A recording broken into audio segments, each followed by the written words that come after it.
নমস্কাৰ প্ৰিয় শ্ৰোতাসকল, আমি পাঠ কৰি আছোঁ ৰজনীকান্ত বৰদলৈৰ জংকী পানেইৰ অমৰ প্ৰেম কাহিনী মিৰি জীয়ৰী উপন্যাস। এয়া ৬ষ্ঠ নং খণ্ড। ভুঁইতলিত আৰু ঘৰত।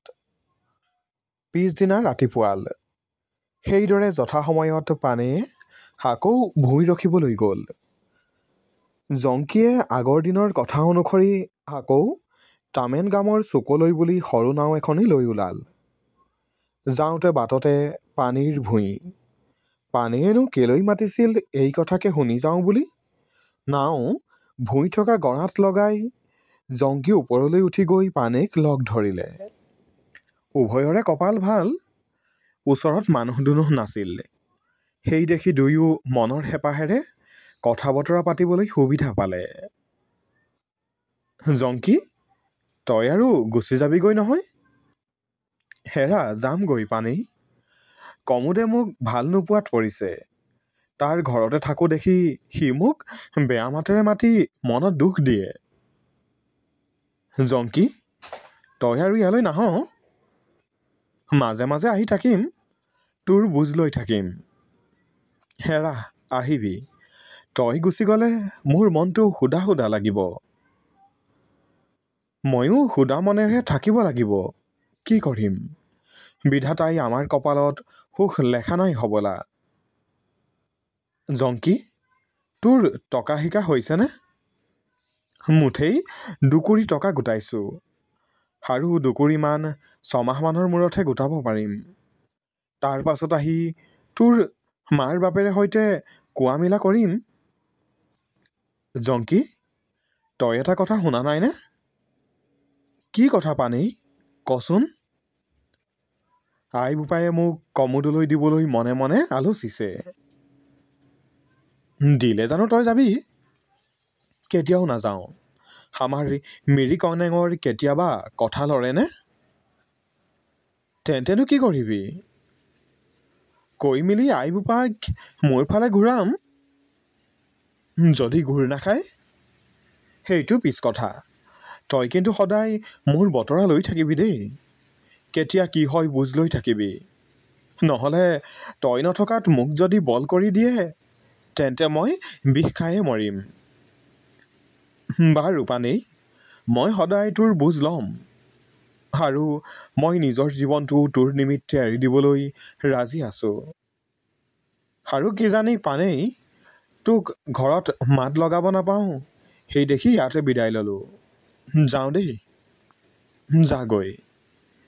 এই কথা বতৰা হৈ দুয়ো আঁতৰা আঁতৰি হ'ল। শোকৰ আৱেগত দুয়োৰে চকু চলচলীয়া পৰিল।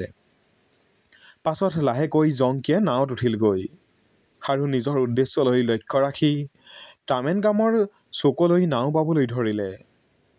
কিছুমান পৰ গৈয়ে জংকীয়ে দীঘল সুৰেৰে আই সোৱনিৰ বুকুত বৰ বেথা লগা মাতেৰে গাবলৈ ধৰিলে।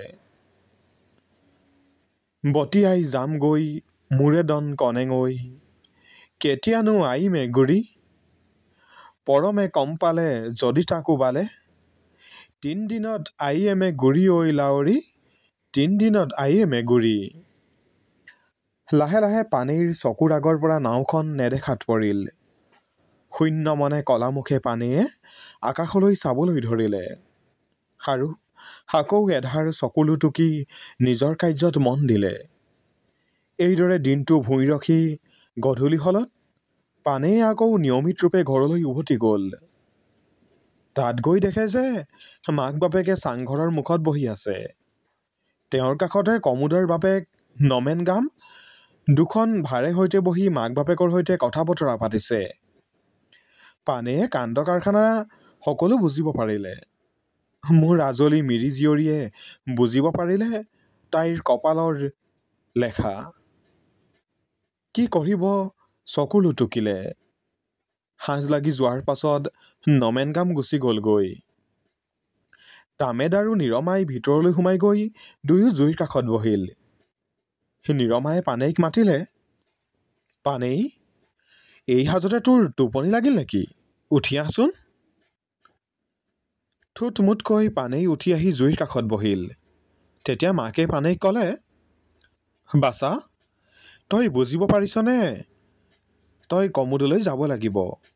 আজি তাৰ বাপেকে সৰু ভাৰ পেলালে। আই, মই কালৈকো নাযাওঁ, ঘৰতে সদায় থাকিম। মুখতহে কৈছ? বাৰু বাছা, কমোড ভাল নহয়নে? আই, মই একো ক'ব নোৱাৰোঁ। ইছ, হয়, তই ক'ব নোৱাৰ। সি এটা গামৰ ল'ৰা, তাৰ ধন-বিতো বহুত আছে। তই তাৰ ঘৰলৈ গ'লে বৰ সুখেৰে থাকিবি। আই, ধন-বিতেই তহঁতৰ দ্বাৰা ভাল বেয়াৰ চিন হ'লনে? নহ'বনো কেলৈ? আজিকালি এটাই দুখীয়াত পৰিলে সুখ পায়। আই, মোক ধন-বিত নালাগে। তেন্তেনো তই কালৈ যাবি? মই কালৈকো নাযাওঁ। তই কমোডলৈকেহে যাব লাগিব। মই তালৈ নাযাওঁ।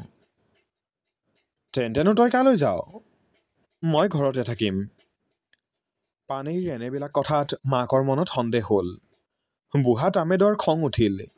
সি ক'বলৈ ধৰিলে, নিৰমা, মনে মনে থাক। তাইৰ সুখেই সুখ হ'ব। বোপাই, মোক খং কৰিছ কেলৈ? তইনো কেলৈ জীয়ৰী হৈ আমাৰ বাপেৰ মাৰৰ কথা নুশুনাত পৰিছ? মইনো কি কথা শুনা নাই? মনে মনে থাক, কমোডলৈ তই যাবই লাগিব। পানেয়ে এই কথাৰ কোনো উত্তৰ দিবলৈ নাপালে। বুঢ়া তামেদৰ খঙে চাং দল দুপাব ধৰিলে। হৃদয়ৰ অভ্যন্তৰে সৈতে পানেয়ে কান্দি শুই থাকিল। এই ঘটনাৰ ৬-৭ দিনমানৰ মূৰতে কমোড ডেকা সাজি কাচি জোঁৱাই খাটিব আহিল আৰু দস্তুৰ মতে ক্ৰিয়াকলাপ কৰি সেইদিনাৰে পৰা বুঢ়া তামেদৰ ঘৰত জোঁৱাই চাপিল। প্ৰিয় শ্ৰোতাসকল, পৰৱৰ্তী খণ্ড শুনিবলৈ আমাৰ সৈতে সংযুক্ত হৈ থাকিব। ধন্যবাদ।